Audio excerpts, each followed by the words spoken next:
Well, thank you, each of you, for taking some time out of your workday to join us to discuss this topic of welcoming communities, especially for those experiencing insecure housing or homelessness. I'd like to introduce each of our panel members today as I ask them a question. Firstly, I'll start with Robina Bradley. Robina wears two hats. One is as the CEO of St Mary's House of Welcome, which is an open access centre providing essential services to homeless and vulnerable people in Fitzroy, and the other as the chair of the BAPCare board.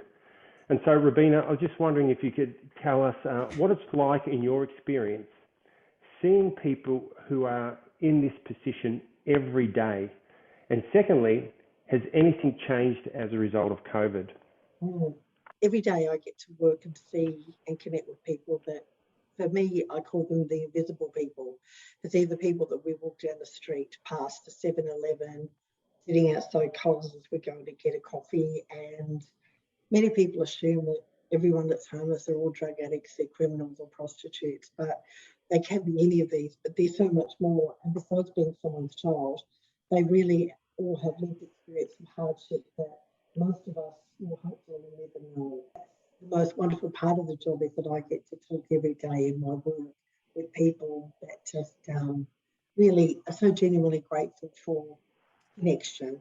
And I think the thing that I've learned most simply is that just call them by name, invest in listening, and a conversation will probably be unusual for many of us, but in the end, it gets better, and it gets better and richer, and you walk away feeling so much gratitude for what you have, but also for the fact that God's given you a moment to talk with someone and make them remember that they are also loved and valued. Okay, so engaging with the humanity of those who are homeless as unique individuals, people made in the image of God. I wonder if anybody else has any comments on that as well. I'm continually surprised by the way in which attentive listening can really make a difference in the lives of people. You know, people who provide professional services in large parts of the government or parts of the non-profit sector, often they're very busy. Whereas I think that one thing that we can offer is to spend the time with people and to hear what it is that they want to say and share.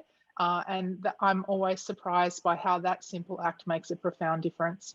That's absolutely right, that Robina was talking about those conversations with people that are very significant. I think it's very easy to other people, and I think fear is often a reason. It's not because we're bad people, it's because we're fearful.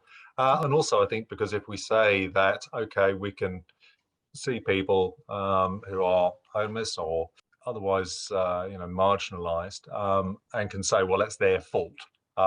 It then absolves us of the responsibility. But to hear those stories and to find those points of connection, I think is very powerful for us. COVID-19 has had an impact on everybody. What type of impact has this had on the homeless population, and has it changed much since before the pandemic for them? So I think what COVID has done is made us less connected, and more vulnerability and less income that's available to go to the things we need for food, and people also better using their income on things that perhaps aren't as helpful to them in the longer term, but are a coping mechanism for now. The challenge for us moving out of COVID is how do we work with many new people that are emerging out of COVID in different ways with different vulnerabilities, as well as people that were stepping potentially out of temporary accommodation and waiting for affordable housing. They're going to be the challenges. Okay. Thanks very much, Robina. I'm going to move over to Cliff Barclay. Now, Cliff is the Head of Housing and Homelessness at BAPCare, and Cliff is responsible for BAPCare's housing programs that they provide for asylum seekers, including the Houses of Hope and the Sanctuary Rooming House, and also BAPCare's affordable housing.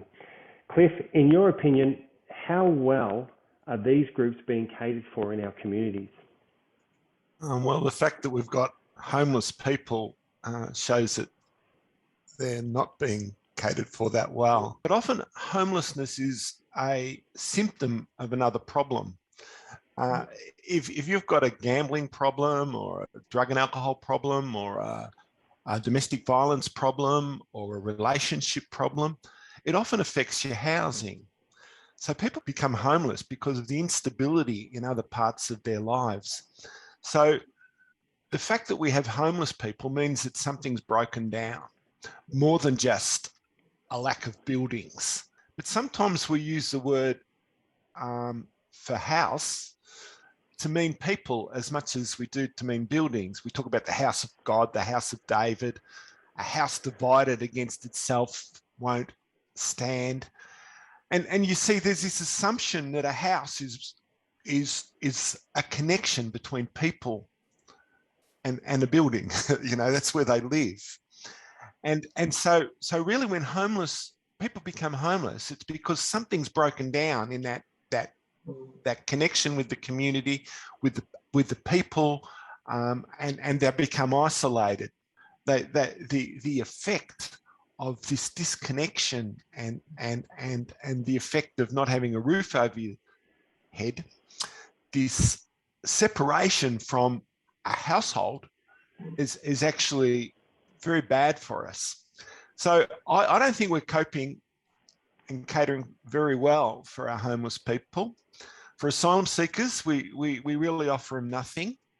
The asylum seekers come out here, and this isn't a country of welcome for them. The people that come here escaping terrible situations that have no benefits, government benefits, and they have no work rights. And you ask about how COVID affects them. Some of them have been working in the cash economy just to survive, and those jobs have just disappeared. And so any accommodation that they can afford, you know, is often put outside their financial reach. Yeah.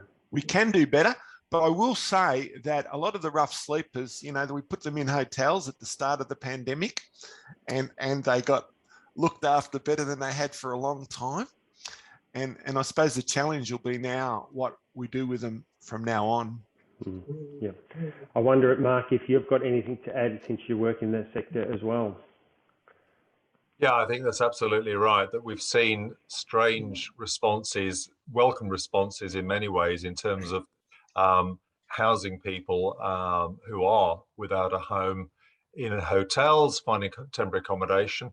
The big question for me is, if we can do that to address the pandemic, why are we not doing that earlier on? For me, what drew me into housing is the fact that it underpins everything else that we hold of value in life: our health, mental and physical, our relationships, our employment prospects, our connection. So if we see the need for that in a time of pandemic, why do we forget the need for that when the pandemic's over? And I think Cliff's absolutely right. It'll be really key. But why do we wait for a pandemic? We've had a pandemic of homelessness for many, many years. Why does it take a viral pandemic to produce that response, which should have been there at the beginning? Thanks, Mark. Appreciate that. We're going to move the conversation now into the realm of the church. Predominantly, our audience today are the church, and what can the church do about the challenge facing us? And so I'm going to move over to you, Katrina. Katrina Lambert is the associate pastor at New Hope Baptist Church. She's also the community care operations manager at New Hope Care. And Katrina, you see firsthand in your role with people coming looking for assistance from the church. Especially this has happened through the winter shelter, a number of churches coming together to collaborate about addressing this particular issue during the winter months. So I'm going to ask you to answer one of your own questions. What if our response was grounded in God's call for the church to be the household of God? What would that look like for you? Well, Cliff has already invited us to understand that the household of God doesn't mean our buildings, It doesn't mean our programs, it means the people of God. So we are the household of God. And so I think that making that real looks like the household of God bringing its loving attention, because love is at the heart of the gospel, of course, bringing its love intention into our relationships, both the relationships that we already have and the relationships that God invites us into. So let me tell you a story from my community about what that looks like. A new hoper was at home one day when 3 young children knocked on her door because their mother had taken a fall inside their home. And she went and she called the ambulance and got some immediate assistance for that young mum. But as she got to know them, she realised that this young mum was in a safe house fleeing domestic violence. And so then she gathered a bunch of other new hopers around her and put together a meal roster. And then that put this young mum in connection with all these people who were dropping off meals. And then other support was provided, food, got connected into New Hope Community Care, and a whole range of supports happened. And as a result of that, this young mum and this family, who were profoundly at risk, and including at risk of homelessness, was drawn into this extraordinary network of relationships within the household of God. And not only has that made a profound difference practically in her life in terms of food and school supplies and a range of things that she's needed, but she's experienced the love of God from the people of God, and that's been profoundly transformative for her. So loving attention, she noticed that her neighbour needed some help, and she gathered the people that she knew in the household of God around this family to support them. So I think that's just a beautiful story. But 2, I think we also need to open ourselves up to relationships that we don't have. So Winter Shelter was really not about the 30 churches in the local area of Whitehorse thinking that they could solve homelessness in some way. We knew that it was a short-term fix for the people that we were supporting over the 3 months of winter to provide 7 days worth of housing and food. But the reason why we did this is because it put us into relationship with those people who were on the edges and profoundly at risk. That was the point of the project.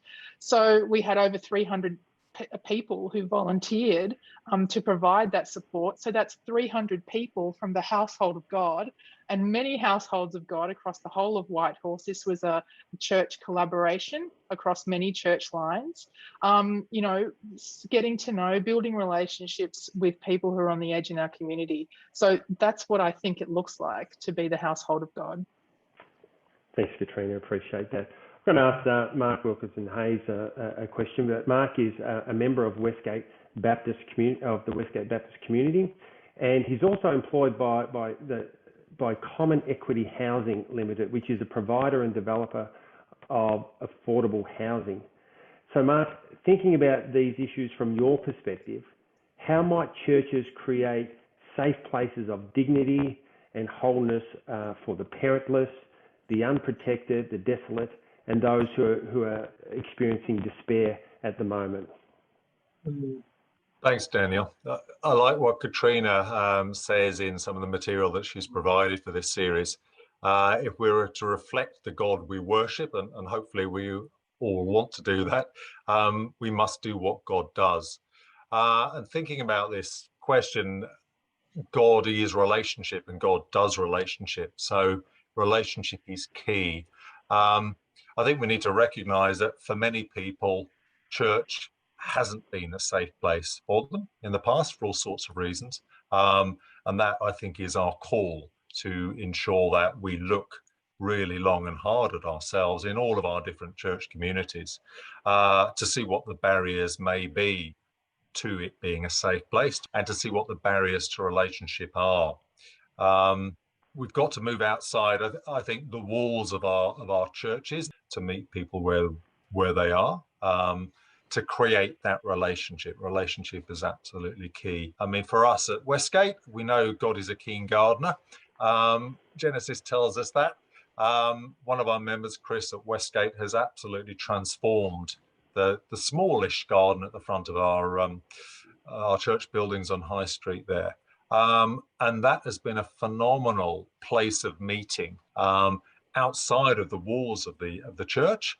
But when we're working out there, many people are walking by. We've had a family who were drawn into the church, really, someone really at risk of homelessness still now, who was drawn in by the garden and just fronted up one Sunday morning when we were still able to meet rather.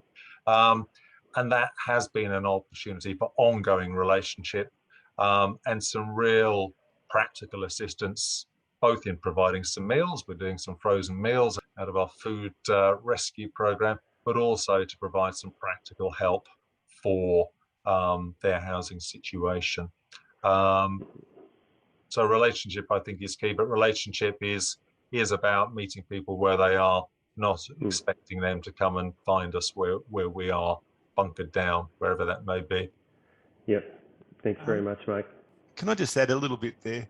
I work for BAPCare, and it's a community service. As a community service provider, our role is to help people move on, to work with people, to not create dependence on us. What we need is another role, and that's the community, not to create dependence, because our people, we can't be professional friends of thousands of homeless people. We have to work with them to say, you need to find some friends, you need to connect with the community, you need to move on and run your own life. For people in the church, that's a different task. The church's role is to be the community, to be interconnected with people, interdependent, to share. And so in a way, a church has a role at that part of homelessness is welcoming, connecting, being available. It might not necessarily be houses, but when somebody that's homeless comes into your place, you need to connect them, you need to reach out to them, you need to talk to them. Thanks, Cliff. I just wonder, Robina, in addition to your role at St Mary's House of Welcome, in addition to your role at BAPCare, you're also a member of a local church, Essendon Baptist Church.